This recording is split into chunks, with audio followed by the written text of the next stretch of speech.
All right, everyone, we're going to get started. Right. Good evening.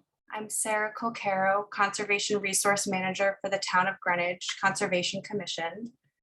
And on behalf of myself and my colleague, Ali Gyorsi, the founder of the Food Shed Network, we welcome you to our third forum, Cultivating Connecticut Grown by Sea.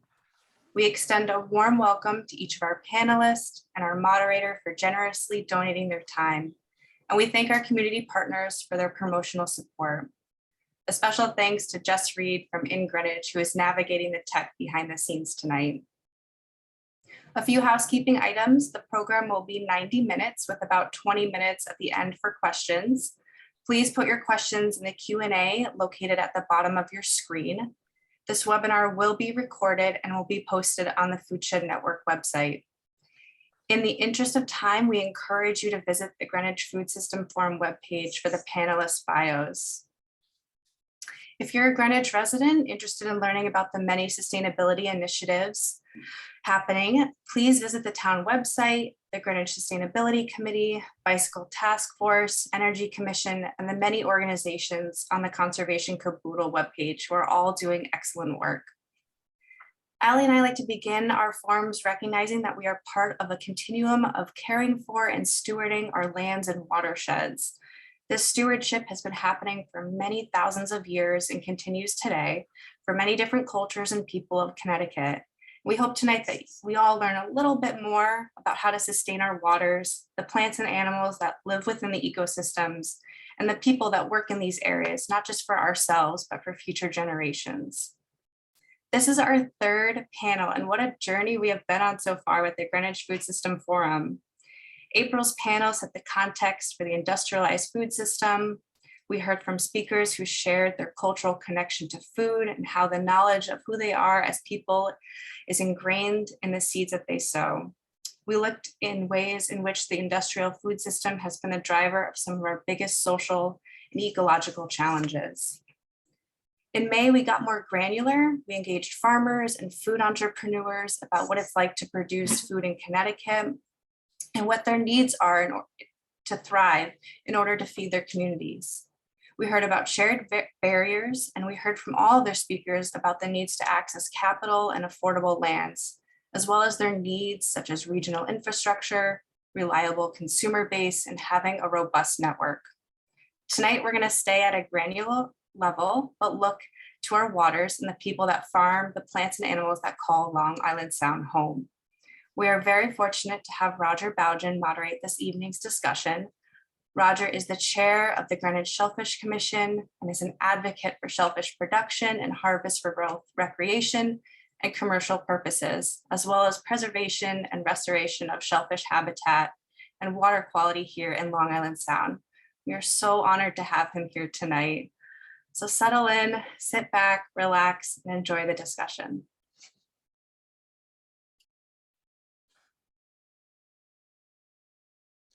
Good evening. My name is Roger Bougen. I'm the chairman of the Greenwich Shellfish Commission. Welcome. What is a shellfish commission? People often in towns don't know what they are. As far as I know right now, in Connecticut Shore, there are 16 to 18 individual town shellfish commissions.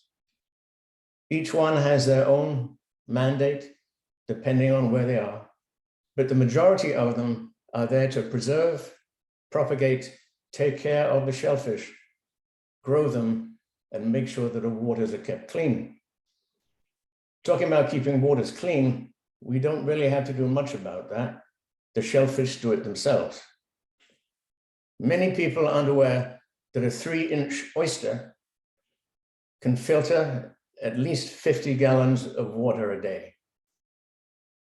So if you have in the area of your shellfish 1 million oysters, you can do the calculation and find out how much that group of oysters are filtering every day. Every shellfish filters an amount of water.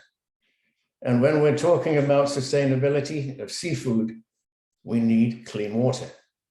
So that is a very important part of a shellfish commission. What they do is to educate the local population. They look at areas to propagate and grow the shellfish beds, and they take action when there is some form of sewer accident or some form of water pollution. In Greenwich, we have an agreement with the Bureau of Aquaculture where we're required to go out every year 16 times to 36 locations and sample the waters from those locations. Those samples are then taken back to the Bureau of Aquaculture in Milford, and they're analyzed to make sure we have no issues. That's a standard basic requirement. When we have rain, when there is a problem with the sewers in another town or our town that can cause pollution, the same things happen. When that happens, all shellfish beds are closed. So that's very, very important also for the commercial shellfishermen. Because if we close the shellfish beds in that area, they can no longer farm. So the key for us is to get those samples to the Bureau of Aquaculture as quickly as possible and get the waters approved as okay to continue to farm and okay to continue to recreational shellfish. A big part of what we do is education. We as a commission work with NOAA and Yukon on very large projects in the Greenwich water area. And we also have demonstrations for the general public. They come and we teach the general public about recreational shellfishing. And most of all, we like to have the parents bring the children, or in most cases, it's the children bringing the parents. That way, we start them educated on what's not only on the water, but on the water. And this is a key part of a Shellfish Commission's job, purpose. We are all volunteers. We come from all walks of life. And most of us, or some of us, never even got near to a shoreside before they came to Greenwich and lived. Every Shellfish Commission has their own mandate, their own program, but most importantly, it is to keep the waters clean, keep the shellfish healthy, and educate the people around them. Our next speaker is Jonathan McGee, who's the farm manager at New England Sea Farms.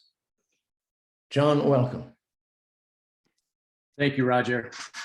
Appreciate this very much. As Roger mentioned, my name is Jonathan McGee, and before I introduce myself, I'd like to thank Roger for the introduction and thank him for what he does and everybody he works with for what they do. I'd like to thank Sarah and Allie for all the hard work on this forum. And I'd like to say that I'm very honored to be sitting here next to Tessa, Kate, Steve, and Roger. A lot of what we do overlaps. So I'm Jonathan McGee, and I'm here wearing two hats. I'm going to move over to a brief presentation, which hopefully you can see right now. So the two hats I'm here wearing are for New England Sea Farms and the Sugar Kelp Cooperative.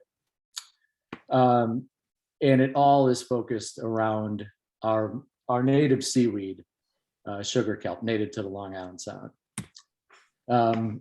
A couple things about kelp. If you don't know it, it is incredibly healthy. Contains all of these great things that you see here.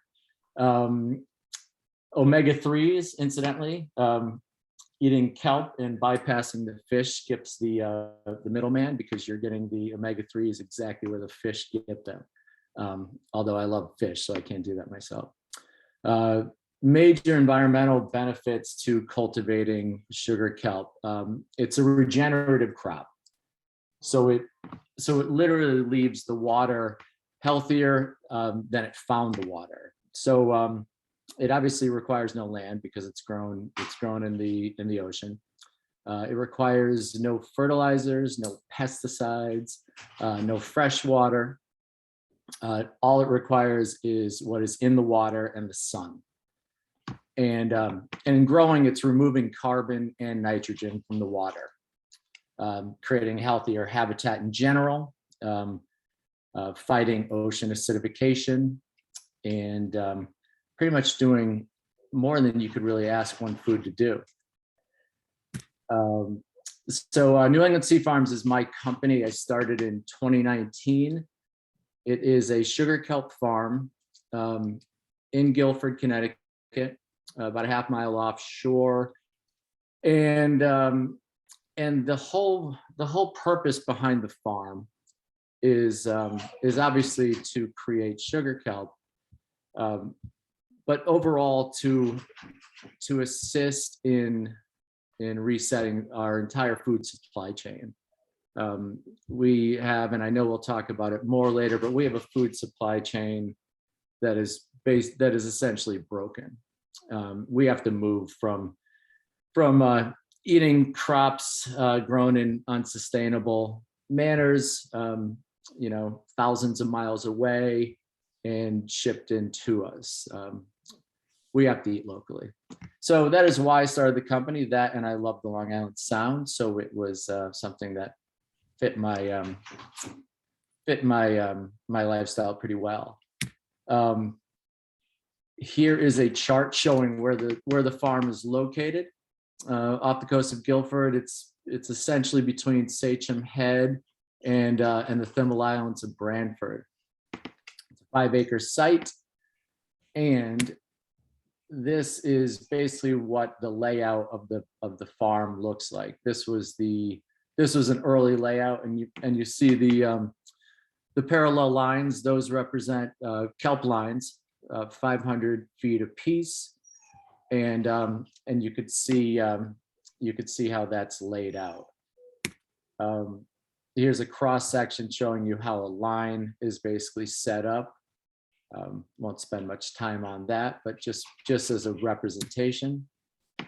So that's New England Sea Farms, and it is a farm, and it's transitioned into only a farm as opposed to a farm and a marketing company and a distribution company and all of that.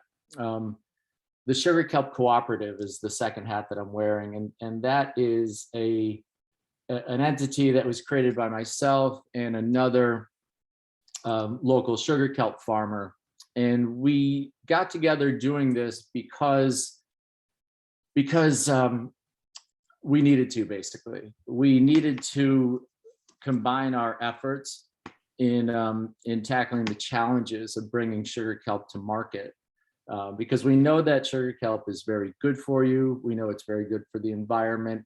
It's local. It helps the local economy, all of these good things.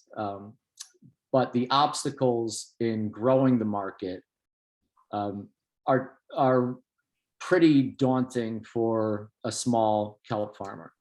So by combining forces, we are able to address market generation. Our biggest obstacle is educating the market and showing them, what kelp is, what you can do with it, and why you want it.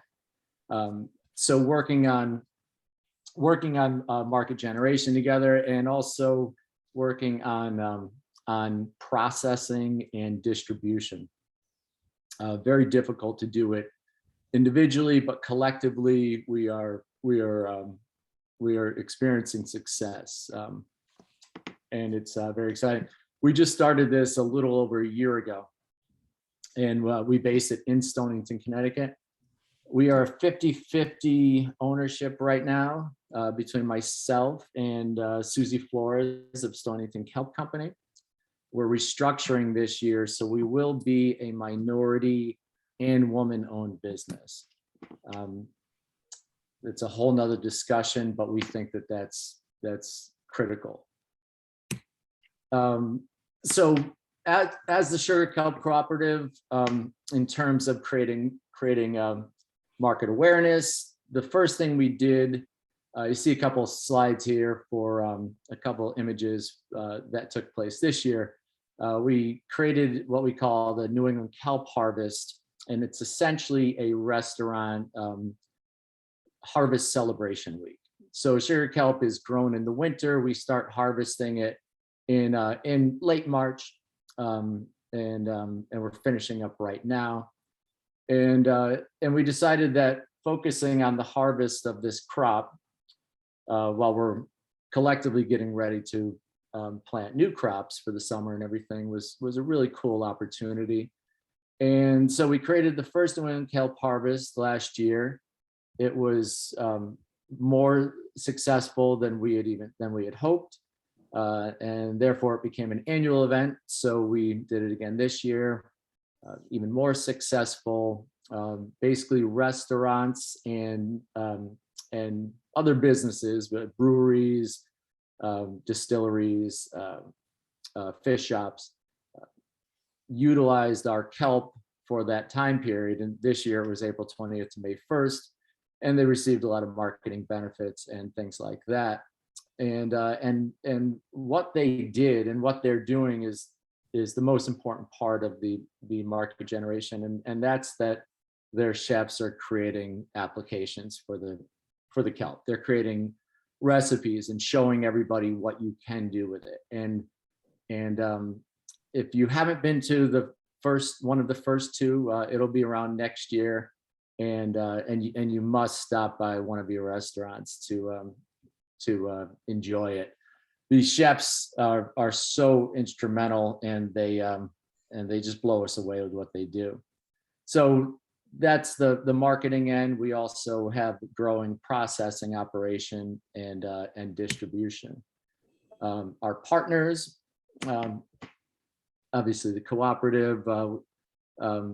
We have great respect and overlapping missions with the ecosystem, who might be here right now. We have the farms that are in the cooperative are Stonington Kelp, my farm, New England Sea Farms, also Block Island Kelp and Rhodey Wild Seaweeds. Get a lot of help from Yukon Sea Grant, Yellow Farmhouse Education Center, and some others as well.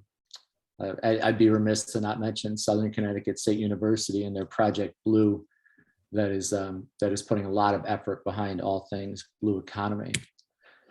So this is a quick presentation, but really I wanted to make an introduction, and I wanted to basically leave you with a request to perform a few actions, which are things that we all know, but the impacts are resounding. Buy locally grown, raised food. Buy environmentally regenerative foods like sugar kelp and shellfish. Buy locally caught sustainable finfish. Request these items at your restaurants and stores and support those businesses.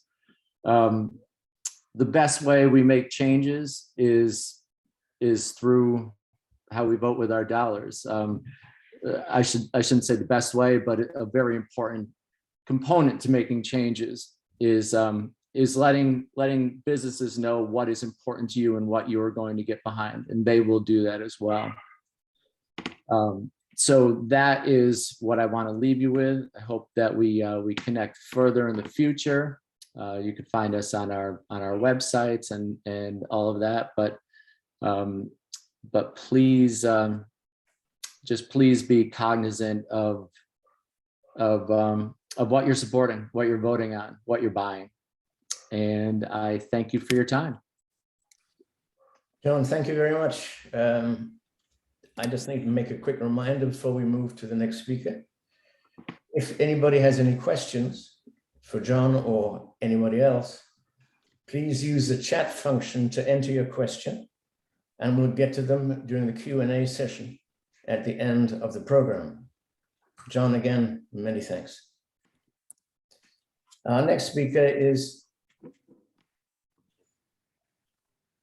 Steve Schaefer, who is the owner of Stella Mar Oysters in Greenwich, and he will talk to us about oystering or shellfishing the commercial way. Good evening, Roger. Thank you very much, Ali, Jess, Sarah, for inviting me to talk about sourcing locally and letting people have the opportunity, giving people the opportunity to learn more about what a marine-based food production business does. Before I begin, I do want everyone to know, to expand on what Roger was saying about shellfish commissions. It's a group of volunteers. And they work tirelessly at what they do. They donate a lot of their time into what they do.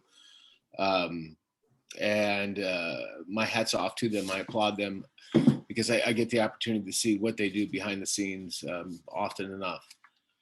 So with that said, my name is Steve. I'm the owner of Stella Mar Oyster Company. We run our boats out of Stamford, but we do have shellfish beds in Greenwich, also Guilford and Madison.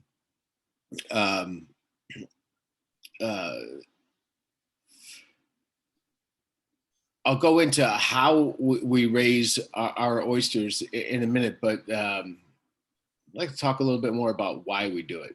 I had the opportunity to work on one of the regional fishery management councils under the Magnuson-Stevens Act, representing actually the state of New York, and we made all the fishery management. We set all the specifications for the fishery management plans in federal waters, and so I had a lot of interactions with fishing and non-fishing stakeholders. And it was actually a pretty difficult job because the one question, the fight was always, you know, the stakeholders always wanted more. You know, there's only so much, you know, if I give you more, what's going to happen in 5 years? So I wrote business plans for Malaysian freshwater prawns, coho salmon, tilapia, and I ended up doing oysters. And I do this because I want to give back more than we take. How can I create a sustainable business that has a balance between profits and sustainability? So what we do is we grow most of our products vertically in the water column, and it's always like this race to get these animals to market before, basically I got to keep them alive so we can sell them. It's definitely tough work, and Jonathan, I'm sure he can attest to what it's like, you know, having all sorts of things that just pop up, and you just never know what a day is going to give you. Sometimes you win, sometimes you lose. It's always a challenge, but it's definitely been an interesting ride so far. So I was just looking at, you know, the concept of buying locally, and what that really means. And I guess the USDA says, you know, locally is anything within 400 miles. And to me, it's a little different than that, because one of the greatest benefits of eating, sourcing your food locally is you can develop a relationship with the person who actually grows your food, and we get, you know, all sorts of people that we know personally that you know, just come down to the boats and get oysters. Most of the time I'm kind of a fool. I rarely charge anybody. I gotta work on that. But you know, if someone's willing to come down and talk to me about what it is that we do and what the benefits are of maintaining our ecosystems and trying to put more oysters into the waters than what we actually take out. As long as they'll listen, I'll even shuck them for them. And you know, it really does come down to giving back more than we take. One thing that we do is we introduce a lot of new oysters into Long Island Sound. And like Roger was saying, if you look at whatever, one oyster 50 gallons a day, water temperature above 50 degrees, next thing you know, you figure out, okay, there's let's say between Greenwich and Norwalk, there's 90, 100 million oysters. Do the math, and you're talking about trillions upon trillions of gallons of water that get filtered every year just by oysters alone. And also by putting more oysters into the ecosystem, you're giving them the opportunity to spawn and create more oysters, which Long Island Sound is the greatest oyster estuary in the world. There's zero doubt about that. Larger than the Chesapeake Bay, larger than the Pacific Northwest up in the Seattle area.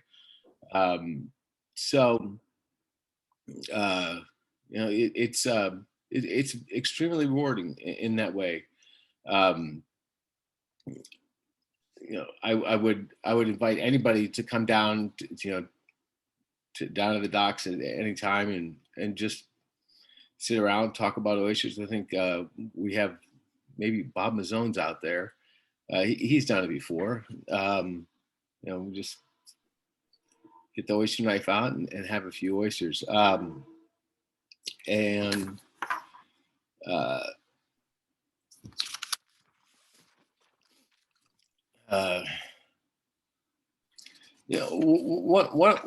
of the things that also strikes me with buying locally is being able to get away from the concept of always having to buy perfect food. Mass-produced food that's produced at scale. A lot of that gets thrown away, which is sad, because it's not perfect. Which it's not the perfect shape, or it's not the perfect size, or for one reason or another, it gets discarded. But when you source your food locally, you end up finding out that all food is perfect if it's grown in a wholesome, natural way. So another, and this is a difficult topic for me. It may fringe on food equity, food diversity, and making sure that everybody can get these wholesome natural products. They're expensive to grow, and they're expensive to ship, and they're potentially very expensive. But if you're able to take the time and source directly from your farmers and support them in that way, you're then talking about buying your food at near or just above wholesale prices, and that helps to balance things out. There's a lot of work and a lot of money that goes into growing an oyster. I did the math once, and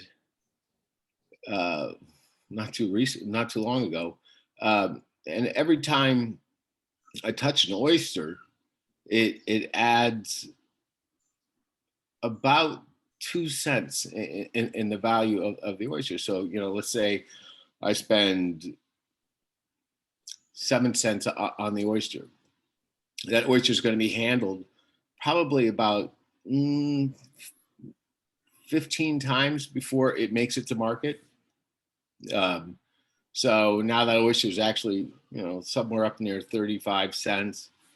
And my wholesale price isn't too far away from that. So again, it takes a lot of time, a lot of money, and a lot of things can happen along the way. But I do encourage everyone to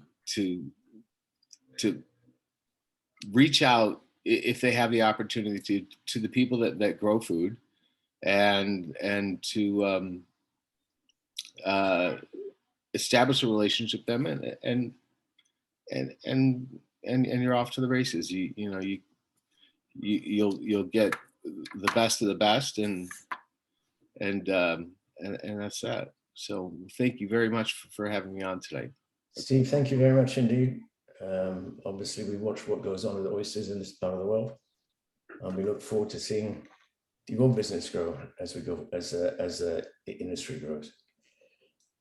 Our next speaker is Tessa Getchkit. Anybody in the shellfish business certainly knows who she is. She's the go-to lady if you have a question. So Tessa, welcome. I'll be looking forward to hearing what you have to say. Thank you. Are you able to see my slides? Sorry? We're not. Did you screen share? Hit screen share? I did. We're almost there.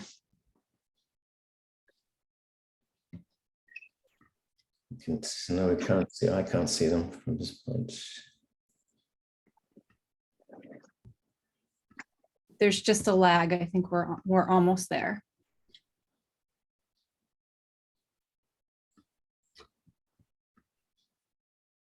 There we go.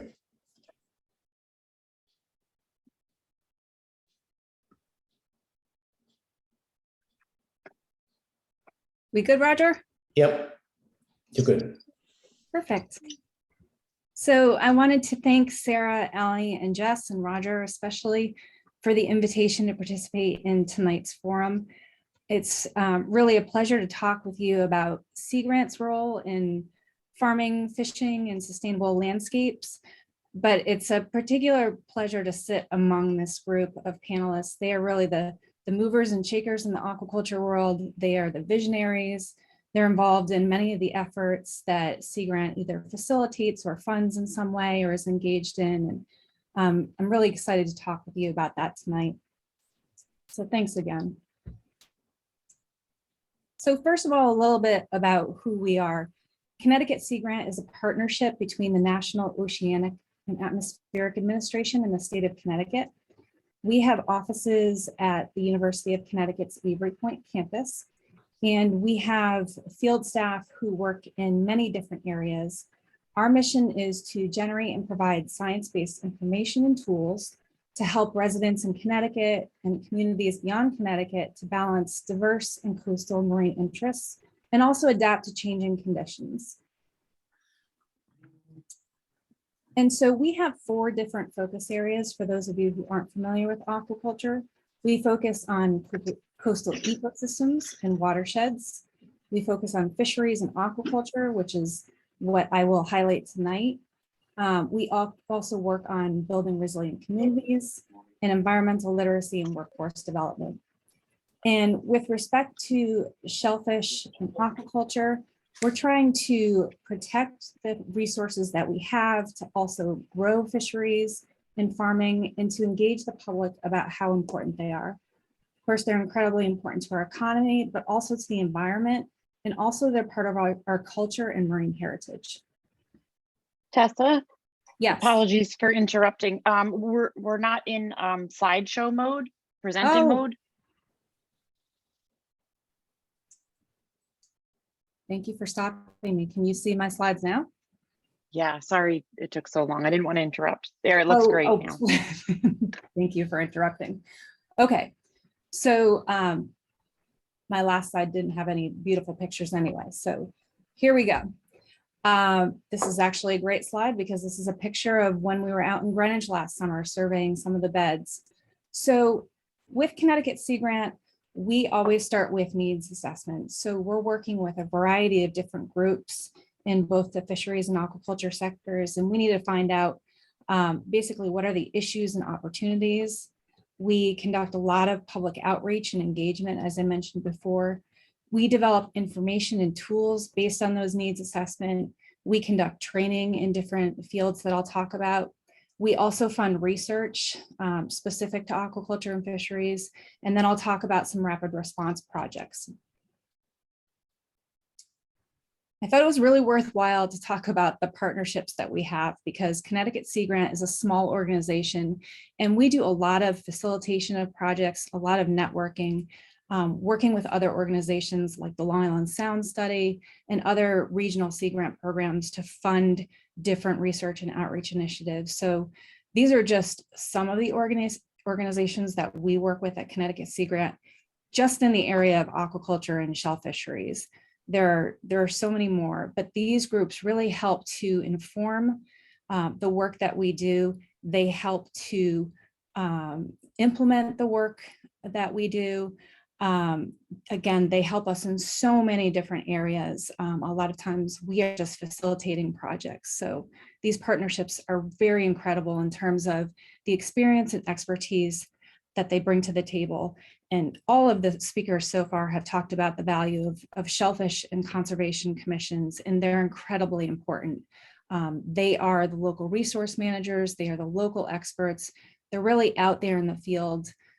They understand what's going on, and they're the ones that are helping us identify the problems and then try to address those.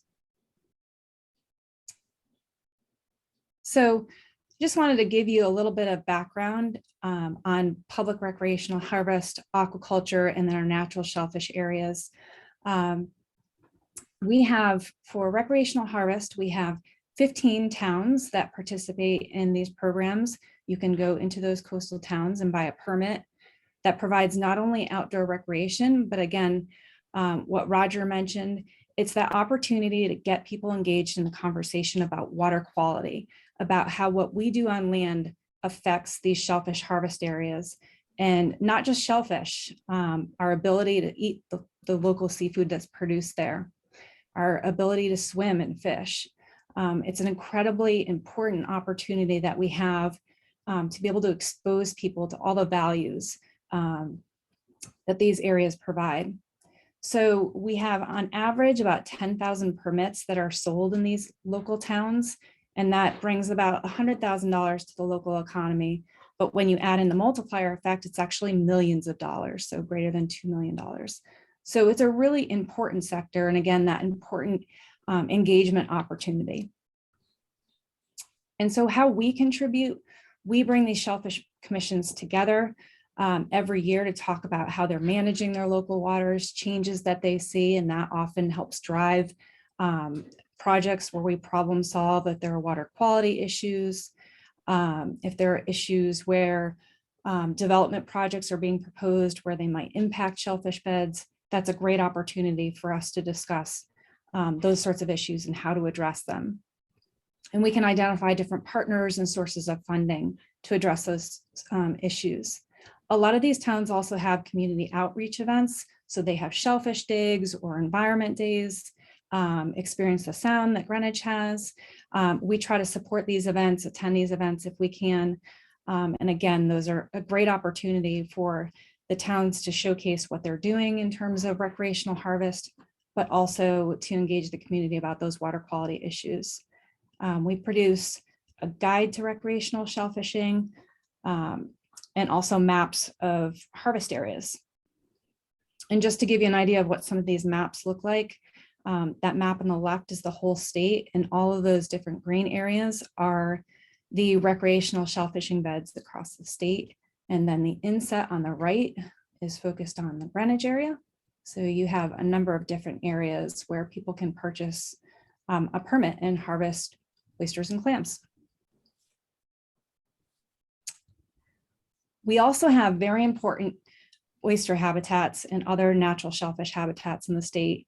We have greater than 10,000 acres of natural oyster beds. Those are one of the few remaining oyster populations that are sustainable on the planet. And that's really unique and important for us in Connecticut. We had some very forward-thinking regulators that in the 1800s and early 1900s protected these natural beds. And although some of them are used to provide seed for the oyster industry, they're harvesting small seed from these areas and then planting them on their private beds. These beds still provide a number of different ecosystem services. Oysters are filter feeders, as well as other shellfish, clams, mussels, scallops. They help improve water clarity and quality. These reefs provide habitat for other organisms. Where we have solid intact reefs, they can buffer the shoreline against erosion and wave action. They also provide recreational harvest opportunities in aquaculture, so they're incredibly important.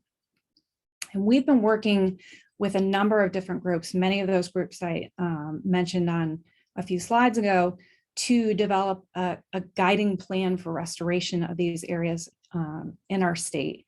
Although many of the beds are in very good condition, some of them have been impacted by severe storms, so nor'easters and hurricanes. And so we're developing a plan to facilitate funding for projects and understand the condition of those beds, and then target, again, funding to restore them. Part of the work that we've been doing over the past few years is surveying oyster habitats that have not been surveyed in over 100 years. So we're trying to better understand the condition of all of these beds, whether they're intertidal or below the tide line. We're working to promote shell recycling programs. So we are one of the few states that doesn't have a statewide shell recycling program. There are a few municipal programs that are just starting up. There's one in Fairfield that's been going for a few years. And we really envision, along with all of these other state and town officials, to build a network of programs so that we get that shell, which is a critical substrate for baby oysters to settle on, back onto those oyster beds and reefs. So that's something we're really excited about. And we also produce maps of the natural shellfish beds as well with the Bureau of Aquaculture. So just to show you where those are, the statewide map, most of our largest natural oyster beds are from New Haven and West, and those are the ones that, again, many of them provide, they serve as a source of seed for the aquaculture industry, but they also provide all of those other ecosystem services, whether they're harvested or not. And on the right is that zoom in view of Greenwich. Tessa, I think we're going to have to ask you to finish right now. We're running a little bit short of time. Sure. And I'm sure there'll be lots of questions to you once we finish the Absolutely. So I'm just going to wrap up with marine aquaculture. Okay. And this is, of course, an industry that you've heard about. We have 51 companies, many jobs, collectively our largest farm in Connecticut, and we're growing a lot of shellfish and now kelp, which is very exciting. And some of the things we do or work with industry, we have site selection and permitting guidance. We provide training in safe seafood production. And just to give you a picture of some of these locations, these are the shellfish grounds across the state. The brown are in town waters, the pink are in state waters. And these are our seaweed aquaculture locations across the state. And do I have 2 minutes to talk about rapid response? Or if you want to move on and we can ask questions about that. I think we will need to move on, Tessa. Okay. So Thank you very much. absolutely. Thank you. Our next participant is Kate.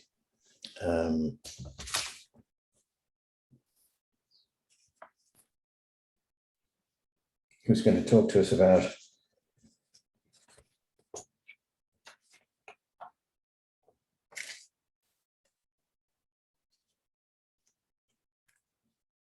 Kate Messer, Executive Director of Eating with the Ecosystem.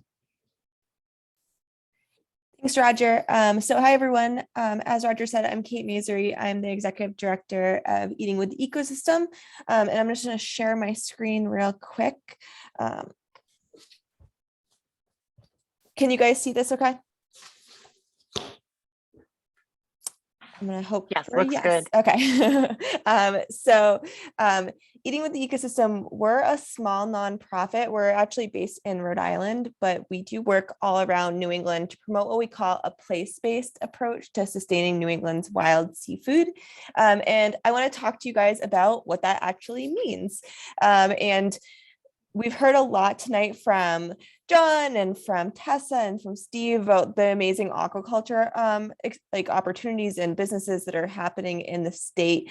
So I'm going to talk a little bit about the wild seafood aspect of our ocean food webs here. So in terms of sustainability in seafood, for us, when we think about sustainability, it's not that we call individual fish or shellfish sustainable. We think all of them can be part of a sustainable local diet. But we talk about our behaviors as consumers being sustainable and how we interact with those habitats and with those fisheries and with the seafood itself is really what we think is important. And when we're thinking about sustainability. And so we have what we call our 5 anchors, which are really our principles of a place-based approach to sustaining New England's wild seafood. And those are proximity, symmetry, adaptability, connectivity, and community. And so I'm going to go through kind of each of those with you guys right now and kind of explain how Eating with the Ecosystem emphasizes these in our work. So our first anchor is proximity. I think this is the one that's probably the most simple to understand. We want you to eat local seafood. We want you to choose seafood from the ecosystem closest to you, or we also say closest to your heart, because when you eat local, you connect with the ecosystem that's actually producing your seafood. You also connect with the people that are producing your seafood. So whether it's the fishermen that are harvesting it, or the oyster farmers that are growing it, the kelp farmers, it also includes the full supply chain that brought it to your plate. So that could be the ice makers that kept your seafood cold and safe on the dock. It could be the seafood dealer that handled the seafood when it came off the fishing boat and then filleted it for you before it went to the fish market. It includes kind of that full supply chain. And we're really lucky here in New England and in Connecticut that we have these really diverse marine ecosystems that produce this full variety of delicious local seafood for us to enjoy. And in Connecticut, I think a lot of times I talk about New England because we're based in Rhode Island. We work in New England as a full region, but I think in Connecticut, it also for you guys totally includes New York, could potentially in some cases include some seafood that's caught in New Jersey. It's all about kind of the place around you. It also, of course, includes Connecticut and could include Rhode Island and other kind of nearby states. Fish really don't care about state borders. And so it's the same populations of fish that are swimming between these different states and that are part of your kind of local marine ecosystem that can be part of your diets as well. And the kind of cool thing about being in New England is we have these 3 kind of distinct marine ecosystems. These are bigger ecosystems, but of course there's smaller ones like Long Island Sound itself, or some of the bays and rivers that make up parts of the sound that are also, of course, ecosystems. But we've got these 3 kind of major ecoregions that make up our New England seafood scene, and they produce all the seafood for us. And I think the Mid-Atlantic Bight is one that is not often talked about very much, but is actually quite large. It runs from Cape Cod all the way down to the Carolinas. And that area is part of where Long Island Sound is and where Connecticut is. And it brings these warmer water species that follow the Gulf Stream up north to our region to produce all this delicious and diverse seafood for us to enjoy. We also have Georges Banks, which despite being pretty far offshore, it's located kind of off of Cape Cod, is pretty shallow. And so light reaches the seafloor or closer to the seafloor there fairly easily. And so you have a lot of production. So a lot of plankton growth and things like that that can help support ocean food webs, which help support marine species like scallops and groundfish and things like that. And then the Gulf of Maine is known for its kind of deep cold water basin, where you have these mixings of the cold water currents coming from Canada, mixing kind of with some of these warmer, the Gulf Stream that's going off of Cape Cod. And so you have this kind of spiral and mixing of nutrients, which produces a lot of delicious local seafood as well. And for us, our second anchor is symmetry. We think when we think about sustainability that it's not sustainable to just eat one or two local species. So even if you're eating local, if you're only eating one or two local things, we don't think that's the most sustainable behavior. Because if we only eat one species, what happens to that one fish? That fish, even if it's doing well population-wise, it's going to be impacted. The fish that eat that fish are going to be impacted, and the species that are eaten by that fish are then going to be impacted. And you can kind of have cascading effects on your marine food webs because of that. And so instead of eating cherry picking and being really selective about what we eat and only eating a few local species, we think it's really important that we diversify our diets and eat a wide diversity of species, but kind of in proportion to their natural abundances. So that means that species that are very productive and abundant in our ecosystems should be a bigger part of our diets. And right now, the way that we eat as consumers in the United States in general definitely doesn't align with what our ecosystems are actually producing. So we should be eating a much more diverse diet. And I'm going to kind of introduce some of the species that we actually catch here in Connecticut that are very abundant, delicious species. So the number one actually landed species in Connecticut is sea scallops, which are absolutely delicious. Stonington is a big port for sea scallops, if you guys were unaware of that. But so sea scallops are one of the species that we catch in Connecticut. The next is scup. Scup is also called porgy. I think it's more commonly referred to as porgy in Long Island Sound. In Rhode Island, they call it scup. But it's one of my favorite local species. It's really versatile. I think scup gets a bad rap because it's a smaller fish, typically, kind of a medium-sized fish. And so people don't like that it's typically sold whole and that there's some bones in it. But it's incredibly versatile. It's a kind of mild to medium flavor fish. It has a more flavor than like a cod, for example, but it's being cooked a number of different ways. You can roast it whole, you can grill it, you can fry it, you can pan sear it, you can roast it, broil it, and you can even eat it raw. So it's super versatile and really delicious. So if you haven't tried it, I highly recommend it. It's, again, one of my favorites, and I think it's actually a very pretty fish. We also have squid. Squid's another big fishery in Connecticut. It's a very productive fishery. They reproduce very quickly and reproduce with a lot of different eggs. And so it's a species that kind of restores its population over and over again, and fisheries wise is doing very well. Next one is skate. A lot of times I think skate's another one that maybe gets a little bit of a bad rap, or people look at it because it's kind of weird, but skate's very sweet. It almost tastes like scallops, and it's got kind of a unique meaty texture that I love. I think pan-seared with some lemon, butters, and caper is absolutely delicious. Next one is whiting. Whiting is actually related to cod.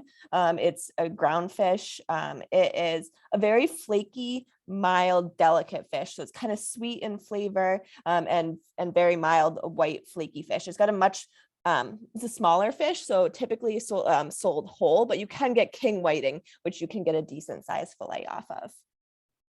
Next one is fluke, which is a flounder. These are there's multiple types of flounder that are caught in Long Island Sound, but fluke are ones that are doing quite well. They're a warmer water species, and they're doing quite well with warming ocean temperatures. And they're a more aggressive predator. They actually have a decent size mouth. And so they eat other fish or crustaceans or things in the area. So they're pretty aggressive predators. And I think that gives them a more meaty texture than some of the other flounders that are out there. And they grow to be a pretty decent size. And the nice thing about fluke is it's also very versatile, very mild and kind of sweet in flavor, but can also be prepared a number of different ways, including raw. Sushi grade fluke is a big market. Next thing is whelks. These are species that are also caught in Long Island Sound. A lot of lobstermen, when there was a decline in lobsters, switched over to whelk fishing. And so there's a big kind of international trade for whelks. I don't know a whole lot of people who eat them locally very often, but they are species that are delicious and could be eaten locally. But a lot get sent over to Asia or Europe. Lobsters are actually still part of Long Island Sound. We've heard about declines in lobsters due to warmer water temperatures and other factors, but there are still lobster fishermen, and it's actually a very important fishery still in Connecticut. Butterfish is another one that these are some of my favorites. They are about the size of the palm of your hand, so they're smaller fish. They actually eat plankton, so they're pretty low down on the food chain and take advantage of a lot of those omega-3s that come from seaweed and planktonic organisms that John was referring to. But they're really delicious. They've got high omega-3 fatty acids themselves, like high oil content, but still a white, mild flavored fish. Next one is monkfish. They are definitely not the prettiest fish, but one of the tastiest. They're also referred to sometimes as poor man's lobster.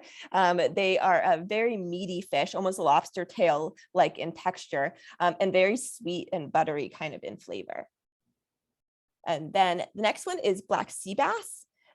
This one is another one of my favorites, and another one that's doing very well with warmer water temperatures. It's a species that's moved up from the south to our area and is increasing in abundance. And they eat a lot of shellfish or like crustaceans, and so that gives them a really sweet flavor. They're very white, kind of and mild and sweet flavor with this dark, pretty skin that I think makes for a really pretty presentation. And then I also included sea robins. These are another one of my favorites. These aren't caught in any huge commercial abundance yet, but I'm hoping they will be. They're actually related to another fish called the gurnard, which is very popular over in Europe and in France. And they haven't caught on here in the US very much, but I'm hoping they will because they've got a really sweet kind of meaty texture and are mild in flavor, and I think very versatile as well. We served them at a recent dinner, and we did a smoked sea robin that was, I think, the most popular thing at the dinner. Everybody was surprised by how much they enjoyed it. So don't turn your back to the sea robins. They are delicious fish that we could be enjoying more of. Our third anchor is adaptability. We think that as our ecosystems are changing, we should be changing our diets to adapt to those changing ecosystems. And so that could be seasonal changes, like short-term ones, just like you wouldn't find local strawberries in Connecticut in January. You're not going to find some of our local fish in the area in the winter months.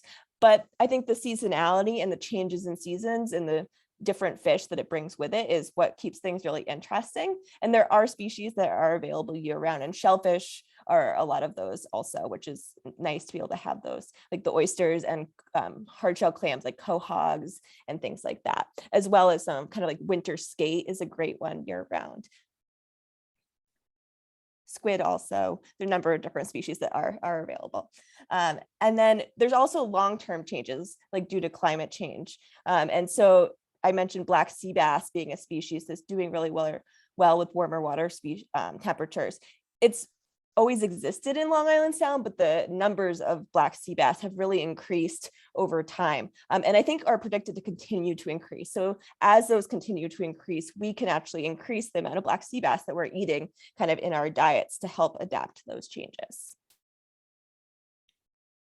And this is an example of some research that we're currently doing called Climate Resilient Supply Chains, where we're actually interviewing seafood businesses all around New England about how they might incorporate changes in species distribution into their business models. And we also included a restaurant experiment as part of that, where we tested some southern species that are predicted to move into our area on menus in restaurants in Rhode Island. And we just wrapped that part of the project up. Kate, thank you very much. I think we have to move on now for questions on the whole group. Okay. So, Do you want me to just do the last anchors real quick, or? okay, if Yeah, so the fourth one is connectivity.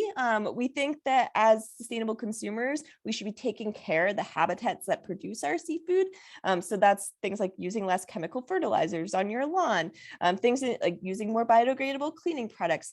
We don't think about the actions that we have as consumers and how they can impact our marine ecosystems and seafood production, but we think that we should be considering those things when behaving as a sustainable consumer.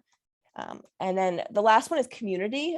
We sometimes refer to this one as knowing your fishermen, but we think seafood, the fishing industry, a lot of times gets a bad rap for some of the issues that are happening in the ocean, but many of the fishermen we know are some of the greatest marine stewards, and they're the ones that are out on the water regularly, almost every single day, and see the changes that are happening, and very much care about the resource and want to be able to hand it down to future generations. And so we think that supporting your local fishing community and all the associated supply chain businesses is really important. And Community Anchor also goes beyond that, as we think seafood is something that we should form community around and come together around and celebrate. I'll turn it over to you, Roger, and we can wrap up with whatever questions people have. Kate, many thanks. That's very interesting. So now we're going to move across to questions and answers.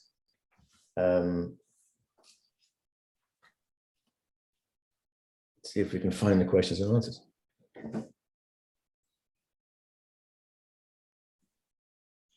I would just say to all the panelists that you can turn your video on right now, because I'm sure Roger will have questions for all of you as well as individuals.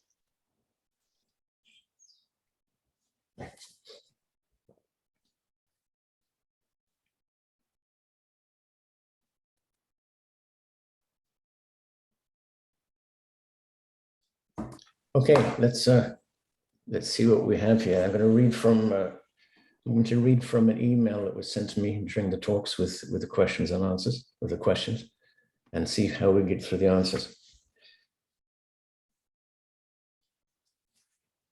For John, where should consumers take their oyster shells? Well, that's interesting. That should probably be for me, not for John. Agreed. Sorry. Oh, I said agreed. Agreed. Depends on where you're located. You can take them to Norwalk. Go to Norm Bloom's location. He has a huge pile of oyster shells, which you can take them to. So if you can let us know where you're located, then we can probably give you a location where you can take them. I think that's the best way to do that.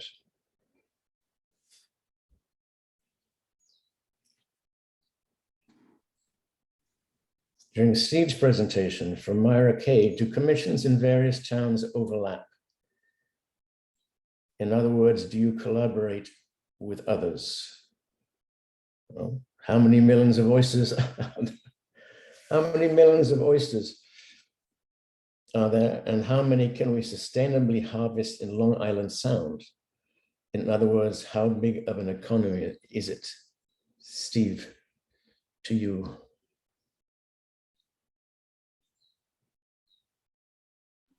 Hi, Roger. Sorry, I was answering another question that I can answer here in just a second, verbally. All right, what's your question? I apologize. How many millions of oysters are there, and how many can we sustainably harvest in Long Island Sound? You know, it's kind of strange because for an oyster, I'm going to talk as fast as I can. For an oyster to breed and set and grow out, it requires a major confluence of things. You know, turbidity in the water, the right salinity, you know, the lack of predation, no storms, no this, no that, and this. And so, you know, there are years that the oysters are abundant, and there are years where they're non-existent. You know, the past 3 years have been very difficult for the resource and for the oyster industry in the next years to come, 1 or 2 years to come, because it really hasn't been much of a wild set. So, you know, it can be feast or famine. The one thing that I always look for is balance in the water. And so that means, the right amount of rainfall, this and that, just a balance. I like a nice cold winter. It seems to be like a little bit of reset for all the planktonic organisms that are in the water. So I really can't answer the question as it's asked, but I can answer a bunch of other questions that are layered in there. And real quickly, there was another question somebody had about how hard it is to start an oyster farm. And I'm going to read what I was typing to this person. It depends on a little bit of what type of grow out you'd like to do. If you plan to use gear such as long lines, lantern nets, or bottom structures, you have to go through several agencies. That's Army Corps of Engineers, DEP, Bureau of Aquaculture. And then from there, you have to develop a HACCP plan, go through the forms, and establish your relationship with the Bureau of Aquaculture. They come out, they decide whether you're ready or not. It's difficult, to answer your question, and it is state driven, and the permitting process can be a multi-agency, not nightmare, but challenge. The state and the Army Corps and DEP do a very good job of talking to each other most of the time. So that's the answer to that question. Thank you very much. You're welcome. Roger, I get the question about sustainability in the oysters all the time. I'd be happy to answer that. If you can, please. Yeah. These oyster beds in Connecticut have sustained the industry for hundreds of years, and there have definitely been peaks and valleys in production, but they've sustained the industry with very little intervention. And that's because of the management that has been put in place from the early days in protecting these beds in terms of the quantity that can be harvested, the amount of people that can work in these areas, the seasons they can work, and the type of equipment. And so it is the fact of the matter is that they have sustained this industry without, so much fishing pressure that there's just a lack of oysters. And why we're really restoring them now is the damage from storms, not from overharvest. So I think people can rest assured that this is an industry that is trying to promote sustainability. Thank you very much.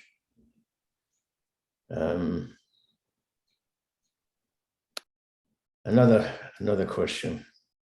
Actually, this was during Tessa's presentation. In the spirit of buying and eating locally, is there a centralized resource to identify restaurants who source locally? We were just talking about that. And actually, as part of this shell recycling program, we're going to be developing a map of all the restaurants that are serving local seafood, and also noting those that are involved in shell recycling programs. So that's coming soon. In the meantime, Connecticut has a map of all its farms and fishing areas. That's part of CTNOFA, Northeast Organic Farming Association's map.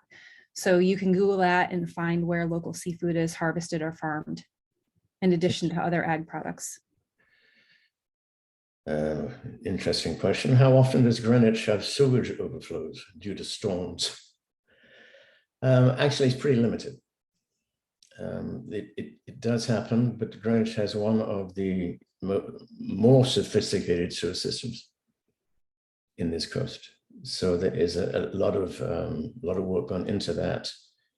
And I would think if I go back this year, with sewage overflows, and I'm talking just off the top of my head here, that affected shellfish beds in Greenwich, probably 2 minor ones. But the information, we can get that information from the town.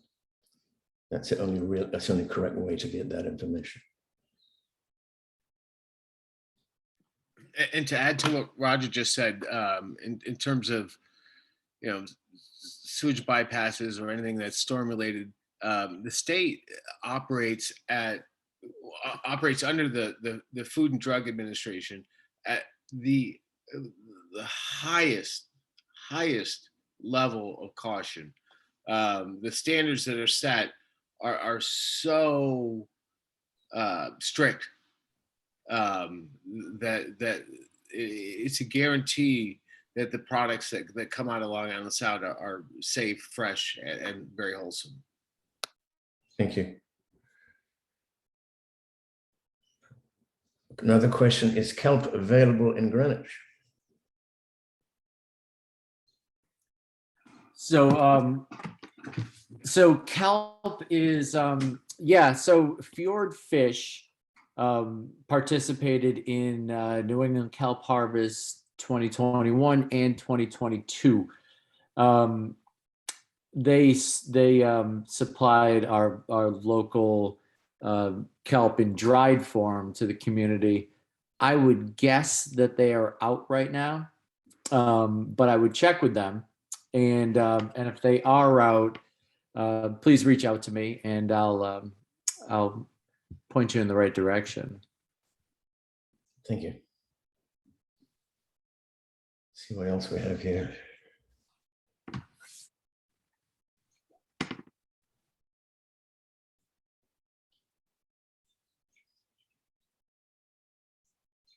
How visible are the strings of oysters to sailors at night and or fog?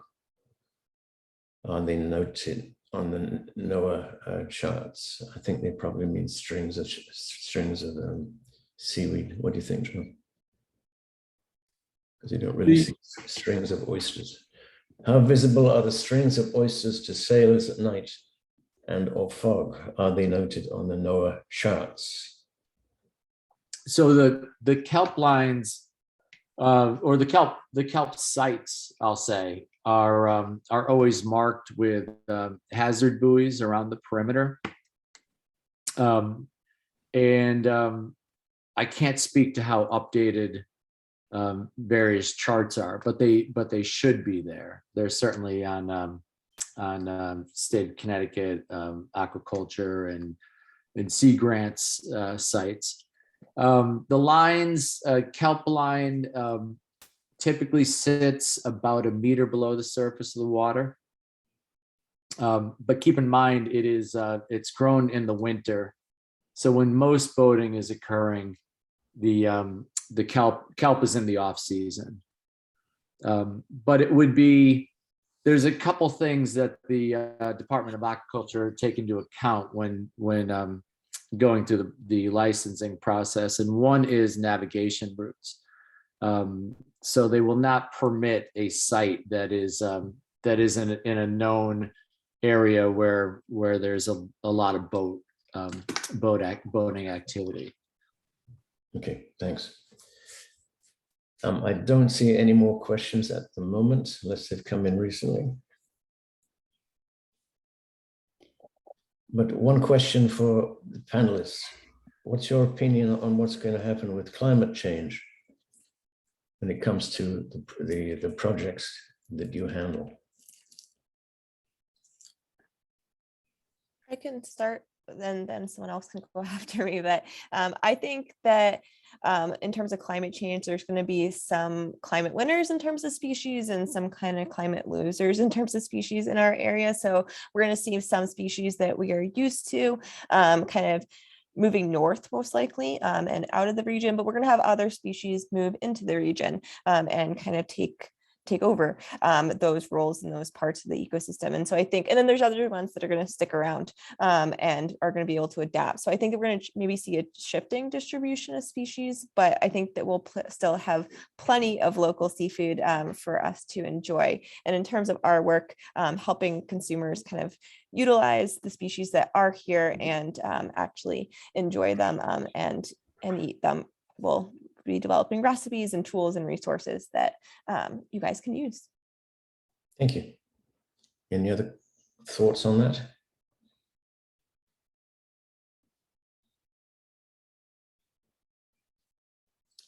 I think that's the last of the questions we have this evening. Roger, someone just asked one in the chat. They said, one person asked, is the program Save the Sound currently active? I believe it is. I haven't worked with them personally, but I we're friends on Facebook, and I believe they are still active and doing some cool work. So I think that they are still around. And then the other question is, I guess for me, it says, can you talk about the Cook a Fish, Give a Fish classes? So Eating with the Ecosystem has a number of different classes that we run or other events.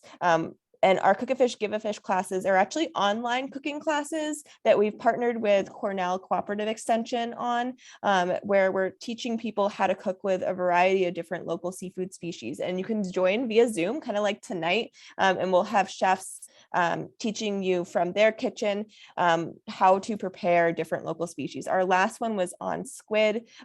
Before that, we did one on skate, and we've done monkfish and black sea bass and all kinds of species. And you guys get to cook along in your home. So if you follow us on Instagram, or if you go to our website, we have an events calendar, or on Facebook, we'll post different classes as they come up, and all the money from those classes that generates from those classes goes towards providing local seafood to people that are experiencing food insecurity in both Long Island and Rhode Island. So that's what the Cook a Fish, Give a Fish classes are. Thank you. Very interesting.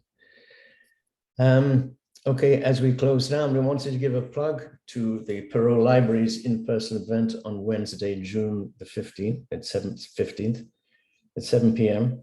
featuring author Paul Greenberg, the author of Four Fish and American Catch. He'll present a discussion on the climate diet, 50 simple ways to trim your carbon footprint. For more information, please visit the Perot's website. The Shellfish Commission in Greenwich, we're hosting Experience the Sound event on Sunday, June 26th between 1 and 4. After a 2-year hiatus, thanks to COVID, we'll hold it at Greenwich Point, and it's planned to coincide with the summer opening of the Bruce Museum Seaside Center. It's a great event promoting all the outdoor Greenwich marine sporting activities and conservation and environmentally focused organizations in Greenwich. It's free access. You don't have to have a beach pass. On that basis. So thank you, Roger, and what an excellent evening, and we so appreciate your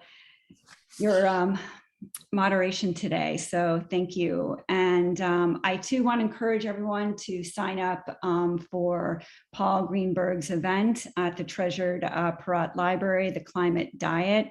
The event is in person. There's no need to register in advance. It'll be a fantastic evening.